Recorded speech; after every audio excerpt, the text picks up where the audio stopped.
ഇതാണ് നമ്മുടെ പ്രൊഡ്യൂസർ മായിനാജി. ഞമ്മള് മായിനാജി പാവപ്പെട്ടൊരു നിർമ്മാതാവാണ്.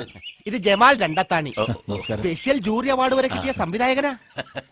ജൂറി ജൂറി നമ്മളെമ്പാടും കേട്ടിക്കണ്, പക്ഷെ എന്ത് ആ സാധനം നമ്മൾ കണ്ടിട്ടില്ല. പോയ മോനെ പിന്നെ പരിചയപ്പെടുത്തേണ്ട കാര്യമില്ലല്ലോ അല്ലേ. ഇനി നമുക്ക് കാര്യത്തിലേക്ക് കടക്കാം. ധൈര്യമായിട്ട് കടന്നോളി കടന്നോളി. നേരത്തെ തീരുമാനിച്ച പോലെ നമ്മളൊരു മുസ്ലിം ആൽബം പുറത്തിറക്കുന്നു. ഓ അത് മതി, ലാഭം കിട്ടൂലേ? ഓ അതേ കിട്ടൂ.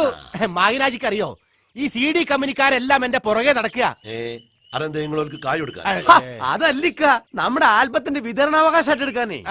ഈ വിതരണാവകാശം ആർക്ക് കൊടുക്കും എന്ന ടെൻഷനിലാണ് മത്തായി. അതെ, ഈ മോസ്റ്റർ ബിയറും ജോണി സാഗരിയും സത്യം ഓഡിയോസും ഒക്കെ ഡെയിലി നടക്കല്ലേ എന്റെ പിന്നാലെ. പക്ഷെ കൂടുതൽ കാശ് കിട്ടുന്നവർക്കേ മത്തായി കൊടുക്കൂ. മറ്റുള്ള കമ്പനിക്കാർക്ക് വിഷമാവൂലേ? അടുത്ത വർക്ക് വരുമ്പോ നമുക്കത് മറച്ചു കൊടുക്കാമല്ലോ. ഓ ഇനിയില്ലേ എന്റെ കയ്യിൽ ഇഷ്ടം പോലെ ഹിറ്റ് ഗാനങ്ങൾ. സമാധാനായി, ആരും പിണക്കരുതല്ലോ. അല്ല, നമ്മളെ ഡയറക്ടർ എന്താ ഒന്നും മിണ്ടാത്തത്? അല്ല, ആക്ച്വലി ഞാൻ ഈ ആംഗിളിനെ കുറിച്ച് ചിന്തിക്കുകയായിരുന്നു. അങ്കിളിന് എന്താ സുഖല്ലേ? അയ്യോ അതല്ല, ആംഗിൾ ഐ മീൻ വിവിധതരം ഷോട്ടുകളെ കുറിച്ചിട്ടുള്ള ചിന്തകളാണ് എനിക്കപ്പോൾ. എല്ലാ സമയത്തും സംവിധായകന്മാർക്ക് ഇത് തന്നെയാണ് ചിന്ത. സമ്മതിക്കണോ? ഉറക്കത്തിൽ ഒഴിച്ച്.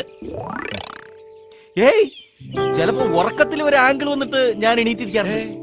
അപ്പൊ എന്ത് ചെയ്യും? ഓ 2 ഗ്ലാസ് വെള്ളം കുടിച്ചാൽ മാറിക്കോളൂ. എന്ത് ആംഗിള്? വല്ലാത്തൊരു ലോകം തന്നെയാണ് കേട്ടോ. പിന്നെ ഞമ്മളെന്താ വേണ്ടിയത് പറയാൻ മടിക്കരുതേ. സാർ ഇങ്ങനെ പണം തന്നുകൊണ്ടേ ഇരുന്നാ മതി. ആയിക്കോട്ടെ, ഞമ്മള് തന്നോണ്ടിരിക്കാം. അപ്പൊ ഞങ്ങൾ ഇങ്ങനെ വന്നോണ്ടിരിക്കാം. മോളെ, ഇത് നമ്മൾ ആൽബത്തിന്റെ പണിക്കാരാ. ഇത് പ്രൊഡക്ഷൻ കൺട്രോളർ മത്തായി. മത്തായി മത്തായി. ഇത് പാട്ടെഴുത്താരെ. നിങ്ങളെ മുമ്പിൽ എന്തോ ഒരു പുഴയുണ്ടായിനല്ലോ. മുമ്പിലോ? നിങ്ങളെ പേരിന്റെ മുമ്പിൽ ഒരു പുഴയില്ലേ? പുഴയല്ല, കോരപ്പുഴ, കോയമോ. അത് ശരി. ഇത് സംവിധാനിക്കുന്ന പണിക്കാരെ. ജമാല് എത്ര അത്താണിയനു? ജമാൽ രണ്ടത്താണി. രണ്ടത്താണി.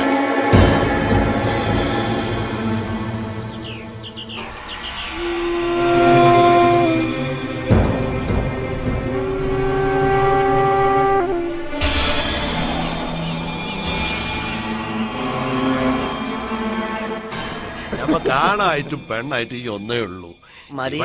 നിർമ്മിക്കാൻ പോണത് ആമിന പ്രൊഡക്ഷൻസ്.